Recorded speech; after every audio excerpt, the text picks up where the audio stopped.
CM और जजों की कॉन्फ्रेंस को विज्ञान भवन में संबोधित कर रहे हैं प्रधानमंत्री नरेंद्र मोदी। सीधे आपको वहीं लिए चलते हैं। हर किसी ने हर फोरम में भ्रष्टाचार के प्रति चिंता जताई है और इसलिए मुझे उसमें अब नया कुछ जोड़ना नहीं है और इसलिए मैं उस विषय को स्पर्श नहीं करता हूं। हर कोई इसकी चिंता कर रहा है लेकिन अभी तक समाधान हम नहीं ढूंढ पाए हैं। हो सकता है आज के फोरम की मीटिंग के बाद इस मंथन से हो सकता है इन सारी चीजों के भी रास्ते निकलेंगे। लेकिन मुझे हमेशा ये बात ध्यान में आती है कि हम सब एक समान प्रकार के मनुष्य जीव हैं। अलग अलग जिम्मेवारियां हम निभा रहे हैं, अलग अलग कामों को अपनी योग्यता, क्षमता और संजोग के अनुसार हर एक को मिला है। लेकिन जो न्याय क्षेत्र में है उनका वैसा नहीं है। वो भले हर एक के बीच में से आए, हम जैसे लोगों से बीच से आए हैं, लेकिन ईश्वर ने उनको डिवाइन काम के लिए पसंद किया है। आपके पास जो काम है वो एक डिवाइन काम है।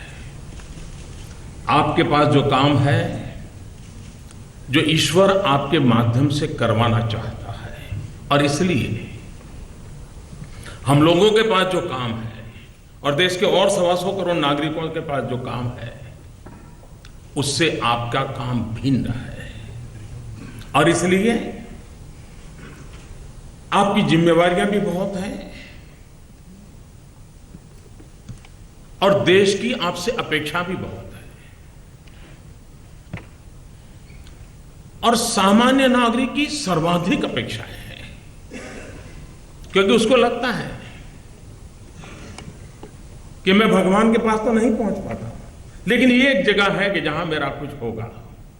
उसके लिए भगवान के पास नहीं पहुंच पाता हूं तो कहां पहुंचूं, तो वो आपकी तरफ देख रहा है।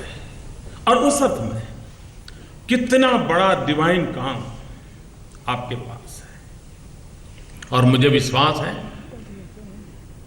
कि आप जहां बैठे हैं वहां हर पल उसी बात को स्मरण रखते हुए काम करते हैं।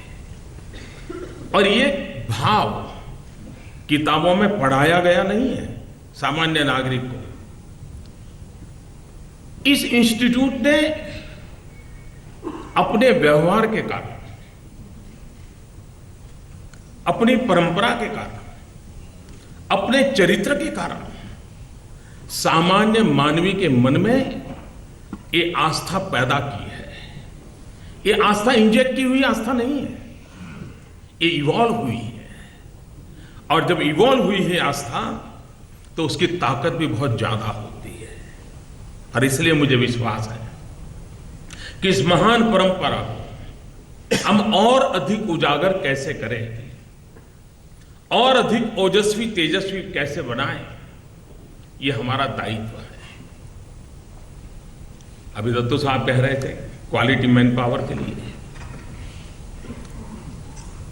आज तो हम भाग्यवान हैं कि आज हमारे पास इस क्षेत्र में जो मैन पावर है उसके लिए हम गर्व का अनुभव करते हैं। लेकिन हमारा ये भी दायित्व है कि आने वाली पीढ़ियों में कैसा मैन पावर इस क्षेत्र में आएगा। और इसलिए हमारे जितनी चिंता इंफ्रास्ट्रक्चर को लेकर के, जितनी चिंता डिजिटल फॉर्म में, आधुनिक टेक्नोलॉजी के फॉर्म में अपनी इस व्यवस्था को ढालने की है, उससे अधिक हमारे लिए सबसे बड़ी चिंता का विषय है कि हम आने वाली पीढ़ियों को तैयार करने के लिए, इस फील्ड के लिए ह्यूमन रिसोर्स डेवलपमेंट का हमारा मैकेनिज्म क्या हो। उत्तम से उत्तम ब्रीड लॉ फैकल्टी में कैसे आए, उत्तम से उत्तम ब्रीड जुडिशरी में कैसे जाए। और इसलिए हमारी इस काम के लिए जो इंस्टीट्यूशंस हैं राज्य सरकारों की सविशेष जिम्मेवारी है कि हमारी लॉ कॉलेजेस हो, लॉ यूनिवर्सिटीज हो, उसको हम किस प्रकार से समयानुकूल और भविष्य को ध्यान में रख करके कैसे तैयार करेंगे, और जितनी बड़ी मात्रा में हम इस क्षेत्र को बल देंगे, हमारी बहुत सारी आवश्यकताओं की पूर्ति हो गई। जब मैं मुख्यमंत्री था, यहां बैठता था सामने, एक बार हमारी एक मीटिंग में विषय आया था, पेंडेंसी की चर्चा हो रही थी। एक हाईकोर्ट जज ने जो रिपोर्टिंग किया वो कम से कम मुझे तो चौंकाने वाला था। उन्होंने कहा हमारी कोर्ट तो सप्ताह में 2-3 दिन चलती है, और चलती है वो भी 2-3 घंटे चलती है।